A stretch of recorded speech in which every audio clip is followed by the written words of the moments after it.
Double, double, toil and trouble, fire burn and cauldron bubble.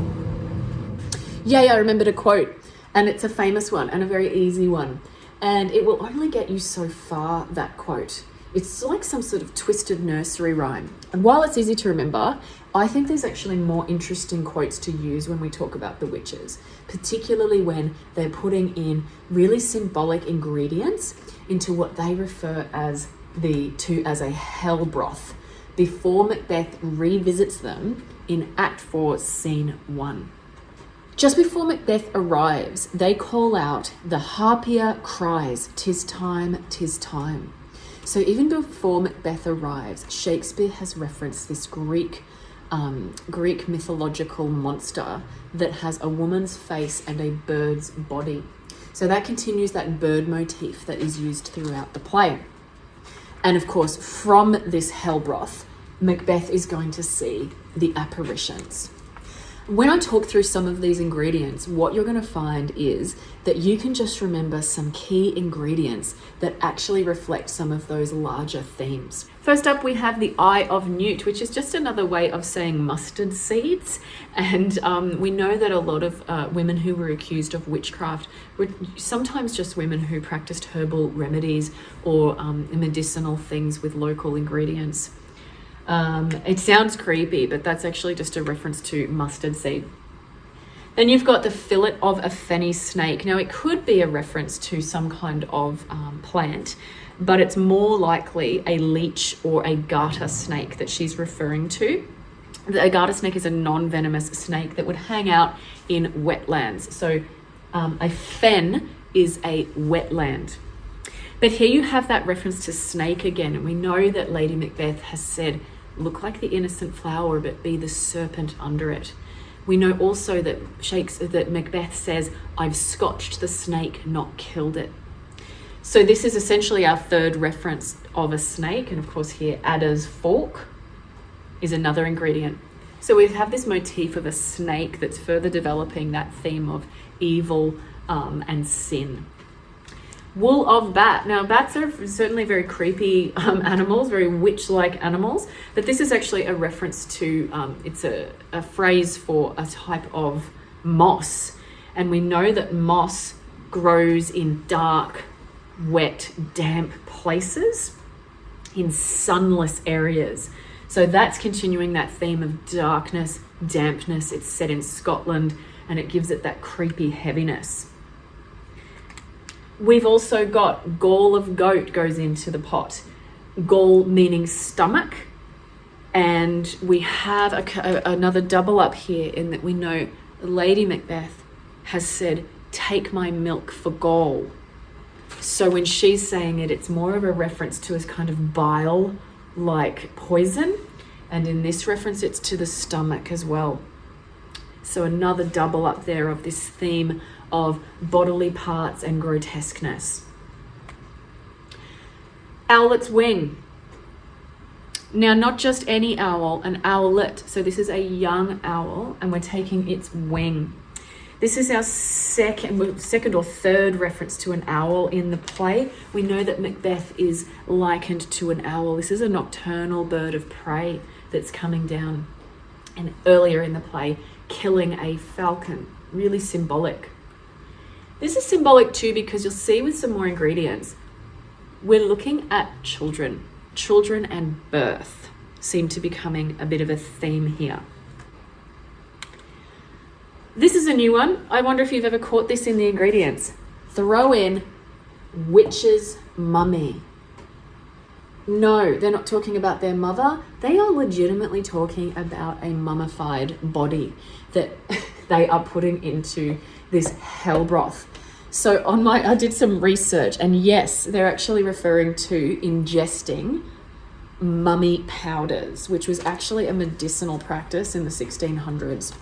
If you're interested, Google medicinal cannibalism, and that's what they're referring to here. So while it makes us really squeamish now, actually Jacobean audiences would have heard that and understood it to be consuming the powder, I suppose, of a mummy. More bodily parts are listed in the hell-broth. Now let's have a look at these bodily parts that actually reflect that religious tension. So they're putting in the liver of a blaspheming Jew and the nose of Turk and Tartar's lips. So these are literal body parts they're saying to throw in, but the specific info we need is that both of these religions, so a Jewish person, a Turk and a Tartar, are all non-Christian religions.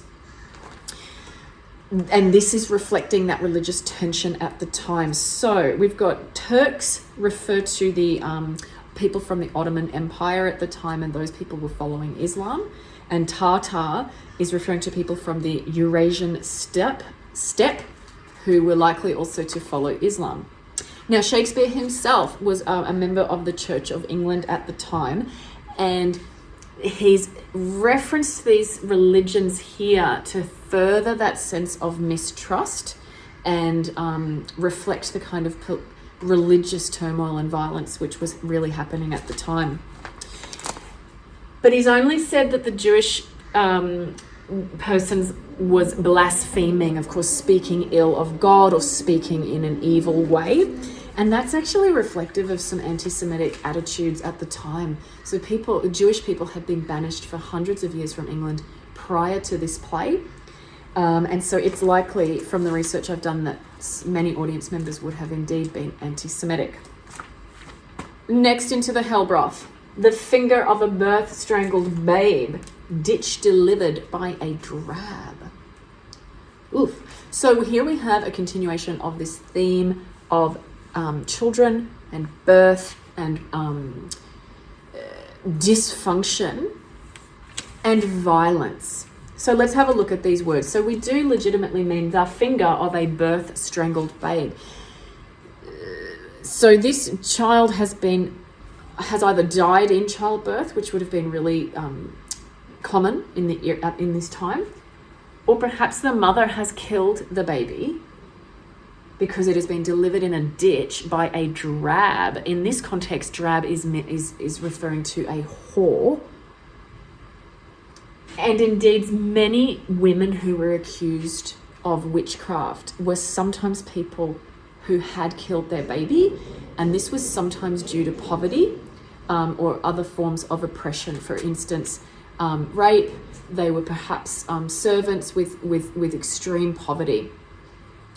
But of course, this is considered, infanticide is considered obviously a sin, and it speaks to the dysfunction in the play, particularly around birth and motherhood, doing things wrong, not being a nurturing mother, instead being wicked and evil. Next, into the cauldron, we have sow's blood, and not just any sow, which is a pig for those at home, not just any pig's blood, it's a pig who has eaten her 9 babies. Again, we have a theme of violence, a theme of deviating from normal representations of motherhood, that nurturing, that care, that gentleness is completely being subverted by Shakespeare. Unsettling to the core for Jacobean audiences who genuinely believe in witches. Next up, just to continue the theme of violence, sin, murder, we have the grease that is sweaten from the murderer's gibbet. Now, gibbet was a contraption from the era where once a convict had been executed, they would put their body into a cage like this that would be strung up above the marketplace, and the corpse would be put into that cage-like thing until they basically disintegrated into nothingness. So on a hot day, the corpse would essentially be melting and dripping onto the floor, and they're going to take that sweat and put it in here. So it's not just anybody's sweat. It is a murderer's sweat. So you can start to see how whatever comes out of this cauldron is actually going to be really, really wicked and subverting a lot of norms for people at the time when it comes to motherhood, when it comes to religion. And that's what makes the hell-broth so fascinating. So to remember any of these key ingredients can actually really help you to tease out some of those more, those themes that come across in the whole play.